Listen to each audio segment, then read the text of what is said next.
بتائیے گا, do you really think ایسا کچھ ہونے جا رہا ہے کہ 3 مہینے کے بعد بھی انٹرم حکومت چلتی رہے؟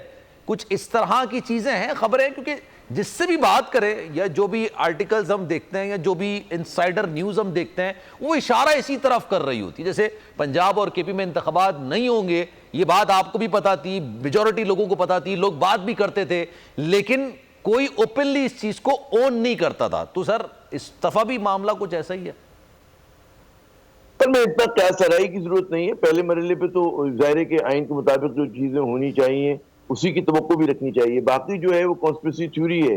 ہاں یقیناً اس ملک میں ہم نے دیکھا کہ آئین پہ عمل نہیں ہوا, کے پی میں اور پنجاب میں انتخابات نہیں ہوئے, اور اگر وفاق میں بھی کوئی قوتیں فیصلہ کر لیتی ہیں, حکومت جو ہے فیصلہ کر لیتی ہے, جو مین پولیٹیکل پلیئرز ہیں, تو یقیناً پھر ایسی اس چیز کا امکان ہے, کیونکہ پاکستان میں کوئی چیز جو ہے بھی یقین کے ساتھ نہیں کہی جا سکتی. ہماری توقعات ہو سکتی ہے کہ ہم ملک کو بہت سر یہ عظیم جو بنائیں گے, انشاءاللہ اختیارات میں بالکل اضافہ بنائیں گے. کیا گیا ہے, آپ دو طرفہ مذاکرات کرتے ہیں, سیف علی کی مذاکرات آپ کر سکتے ہیں, غالباً نچکاری تک کے معاملات یہ دے دیے گئے ہیں انٹرم حکومت کو. Don't you think so it's fishy? یہ آپ کو لگتا ہے کہ نہیں کوئی بات نہیں, اگر دے بھی دیے گئے تب بھی 90 ڈیز اس سے زیادہ نہیں جائے گا؟ وہ یہ جو ایک غیر ضروری قانون سازی کی گئی, اجلت میں بہت ساری قانون سازی کی گئی ہے اس وقت پارلیمنٹ میں نا. ایک تمہاری پارلیمنٹ ادھوری ہے, اور ہمیشہ قانون سازی بڑا حساس معاملہ ہوتا ہے, بڑے سوچ سمجھ کے قانون سازی ہوتی ہے. تو یہاں پہ تو مطلب ہے کہ انہوں نے کہتے ہیں نا flood gate of law making کھول دیے, اور اس میں آپ دیکھیں کہ لوگوں میں عدم اطمینان اتنا ہے کہ ان کی جو اتحادی ہیں ان کو اعتراض ہے بعض قوانین کے اوپر, اور جو قوانین بنے وہ کل کو جا کے انہی لوگوں کو بائٹ کرے ہوں گے جنہوں نے جلدی میں کیا یہ سب کچھ. تو پاکستان کے ساتھ ایک عرصے سے مذاق جاری ہے, تو مذاق میں سمجھتا ہوں کہ کنٹینیو ہو رہا ہے, اور اس میں آپ یہ کہیں کہ جی جو ہے چیزیں بالکل اس پہ راستے پر آ گئی, آئین کے مطابق ہوں گی, تو وہ نہیں ہوں گی. ہاں لیکن یہ ہو سکتا ہے کہ آپ آئین کو, بعض قوتوں کا خیال ہو سکتا ہے کہ جی ہم آئین کو پامال کریں اور اس کے نتیجے میں ملک کے ساتھ بھلا ہو, تو یہ ان کی رائے ہے, اور ہو سکتا ہے کہ ہو بھی جائے ایسا. لیکن ظاہر ہے کہ ابھی میں سمجھتا ہوں کہ رول جو ہے نا کہ رول آف تھم جو ہے ہمارے یہاں, جو قانون کہتا ہے اس کے مطابق ہی ہمیں توقع کرنی چاہیے کہ 90 روز میں انتخابات ہوں, 60 سے 90 روز میں.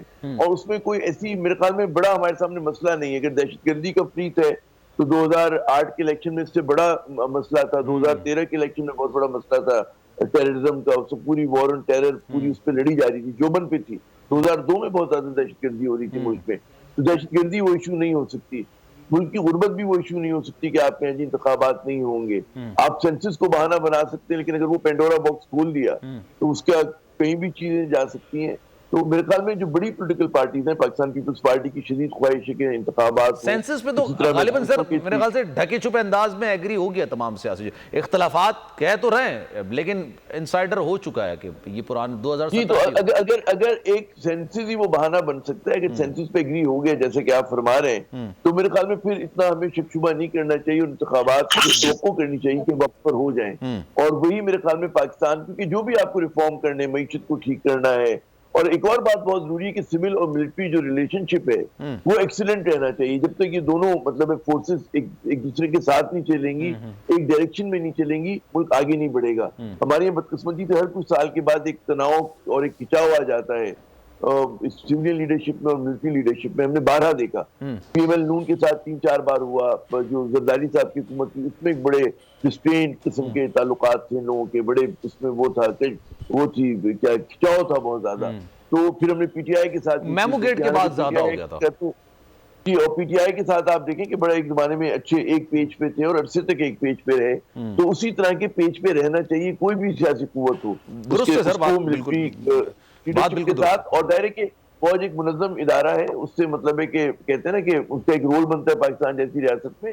اسی طرح پولیٹیشنز کو چاہیے کہ اپنے, تو وہ کہتے ہیں نا کہ ایمانداری سے اگر وہ کام کریں, کرپشن نہ کریں, تو جو اسپیس ان سے چن گیا ہے اس کو وہ ایکسپینڈ کر سکتے ہیں. لیکن اس کے لیے انہیں بڑی کوشش کرنی پڑے گی, محنت کرنی پڑے گی. جو آج کی ان کی غلط حرکتیں ہیں, اقربا پروری ہے, ڈائنسٹک پولیٹکس ہے, نیپوٹزم ہے, بدعنوانی, اس کو چھوڑنا پڑے گا.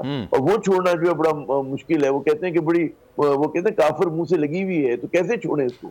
یہ آپ دیکھیں کہ ہماری ہر پولیٹیکل پارٹی میں یہ مسائل ہیں, اور اسی لیے آپ دیکھیں کہ پھر بار بار ان کے ساتھ یہ ہوتا ہے کہ آپ, ابھی میں کسی اور پروگرام میں بیٹھا تھا اس سے پہلے, گھنٹہ بھر پہلے بات ہو رہی تھی بھائی کہ آپ کرپشن دیکھیں, آپ کہتے ہیں جی بزنس کے لیے ہم بڑے اچھے ماحول مہیا کریں گے, سنگل ونڈو کر دیں گے, لیکن جو آلریڈی بزنس مین یہاں پھنسا ہوا ہے اس کو گلے سے پکڑا ہوا ہے یہاں پر حکومتی ایجنسیز نے, ان سے وہ ٹیکسز تو زیادہ لیتے ہی لیتے ہیں کہ ان سے رشوت اتنی لی جاتی ہے. تو پتہ نہیں روکلی صاحب کو مجھ سے زیادہ علم ہوگا, یہ بڑے مطلب ہے ان کی جو معلومات ہیں, کفایت صاحب کو پتا ہوگا. تو لوگوں کا باقاعدہ استحصال ہو رہا ہے ہمارے بزنس کمیونٹی کا.